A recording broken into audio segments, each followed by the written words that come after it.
I've got some rock here, but I'm waiting on another 50 tons to show up, and I just got a call this morning that the truck broke down. So we've got to kind of find busy work for the next couple hours. Building a wall underneath it so we can cantilever it a little bit. We're building a wall there so we can cantilever the rock a little bit. We got the tents up today, and it's not because of rain. It is hot out here. Bowley, how hot's that liner? Huh? Bacon. You could cook a piece of bacon on there. Now you're making me hungry. Morning everybody, welcome back to part 2 here in Piles Grove, New Jersey, where we're building a 20 by 40 recreation pond.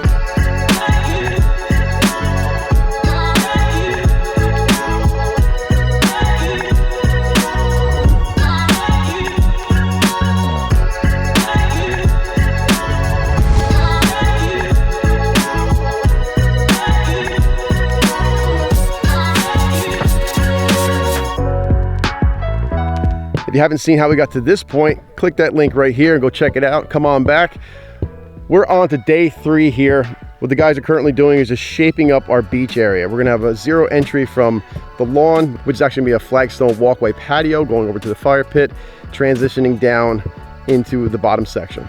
Up top right now, Drew is working on putting in this retaining wall at the top edge of the beach. The reason we do this is we wanna bring that liner up and lock it in on top of that block. So that block is about 2 inches above water level. So we want to make sure there's no chance of that liner sagging down. So we go ahead and put a block wall in here just to give us a good termination point to actually bring our flagstone patio over on top of. So the liner will come up here and get locked in by those flagstones on top. From there, it's going to transition to a pea gravel beach. Not a huge fan of using sand in the pond. I like the pea gravel because it's smooth and it's easy to walk on, and it's not going to give us any problems with our ecosystem. Bottom of our pond is mostly rocked in. We've got some gigantic boulders down there.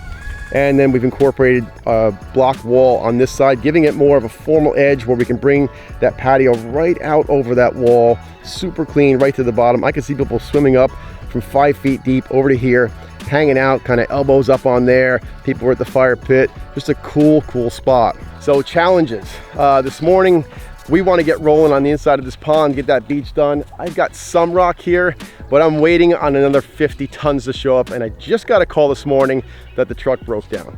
So we've got to kind of find busy work for the next couple hours until that truck shows up with those other rocks, because what I don't want to do is just start using all the rock that I have, which is all this really nice weathered fieldstone, to start building out the rest of our pond sections and framing out for the waterfall.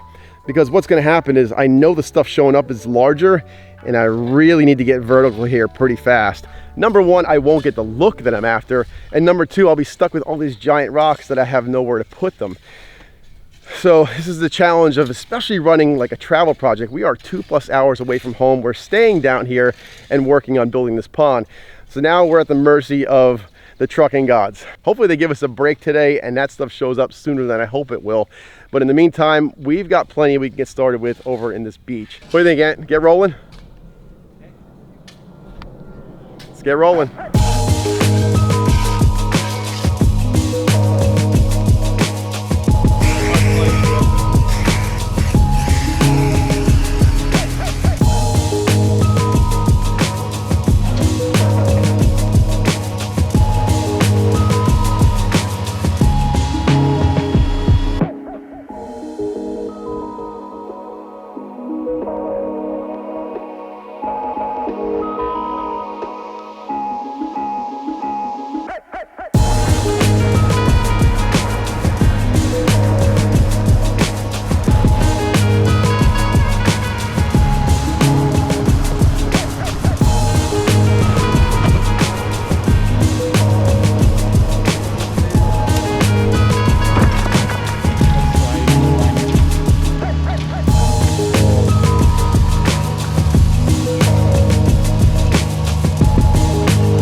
You guys hear me talk about putting jets in the pond quite a bit. Let me show you what that means. We're running a 2-inch line around the whole interior of the pond, and off of that we're going to branch off to run our jets. So I can cut in a T into that 2-inch line, and then I'll reduce down to 1 inch. So I got this 1-inch Plex PVC, which we'll do with some fittings, get it into there. And from there we're going to feed out to like points in the pond where we want to have that water come out, just kind of blasting out just below the surface, moving it towards where we want to skim. Now I'm going to take this 1 inch, I'm going to feed it back in here, do my connection and everything. Now I could just have this pipe come out and just shoot out of the rocks. I can't control it very well, and it doesn't bend that well. It's enough to get it to where I need it, but it's not extremely flexible. For that, I'm using something called lock line. It's like a modular bendable plastic type pipe. I can make it as long or short as I want, and then in the end I can put fittings. So I've got these 2 fan fittings. I'm probably going to put these over here. Like, we're at the top of the beach. I want to move water across the beach, and I want to push it away. So any debris that falls in this area is going to be sent towards that intake. And I can just make up these little modules that I can put together. I can also put little ball valves on it, so when it's in, I can actually adjust it, open or close it, see how much pressure I want to put in. What we're going to do in this beach is we're going to take a longer piece of this lock line over there. We're going to set it up as a jet with a nozzle on it and a ball valve. We're going to have it so the kids can actually pull it up and kind of play with it, spray water, do whatever they want, but it's also going to be functional when they're not using it. Just put it down in the water and pushing that debris towards our intake. So pretty cool stuff. It's not inexpensive, but it works great for this application.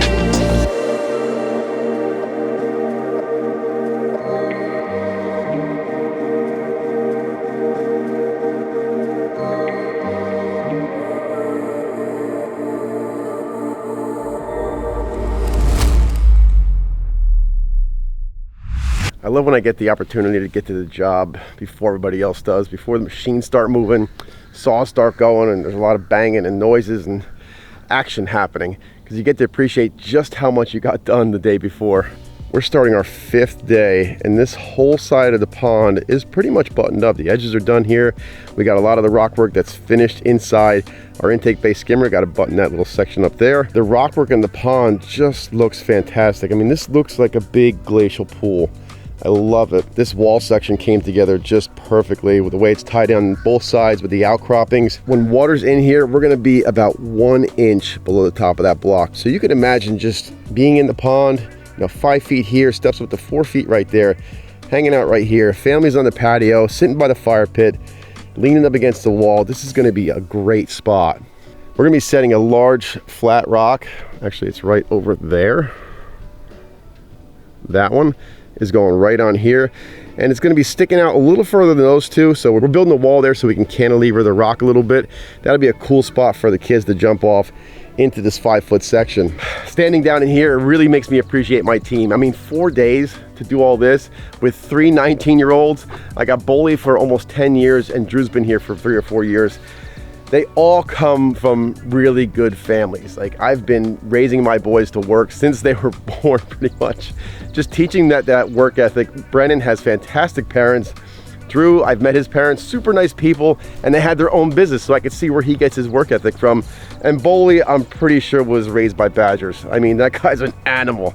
Love him. The goal today is really trying to get this pond tightened up. We got another day and a half here before we go back home. When we come back, water trucks are coming, so this has to be done. I got 12,000 gallons showing up, and if the inside of this pond isn't finished, I'm gonna have a problem with those truckers. Guys are pulling up now. Let's get day 5 rolling.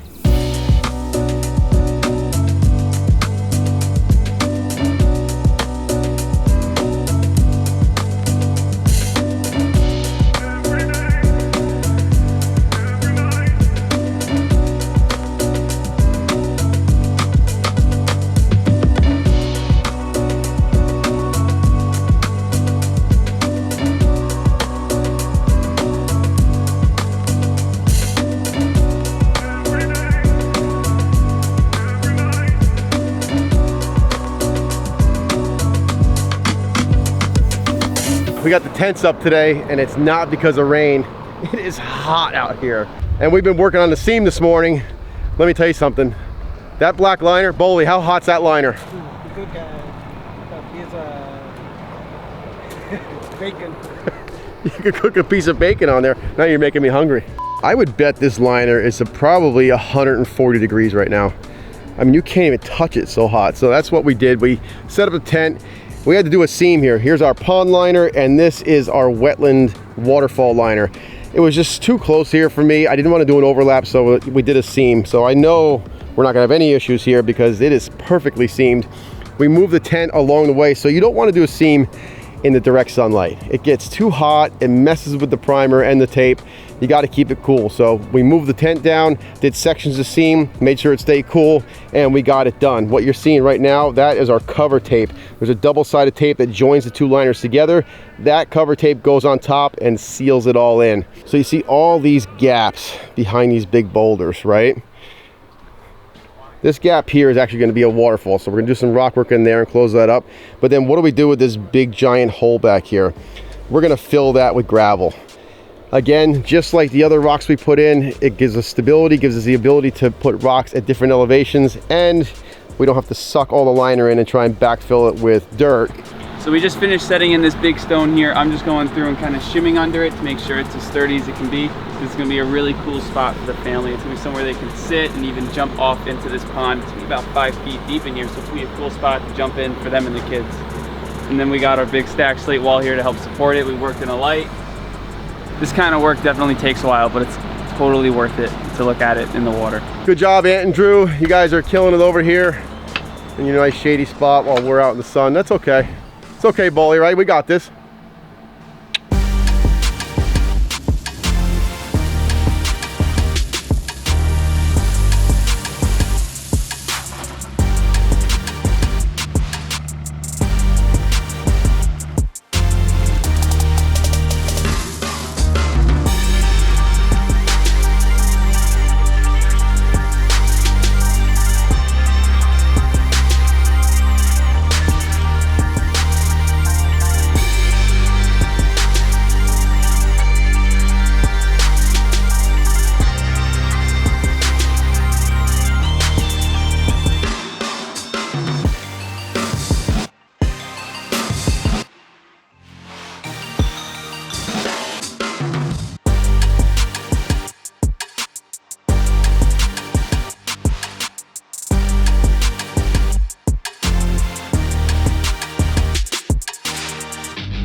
Another hot one today, but it's our last day for the week before we head home for the weekend.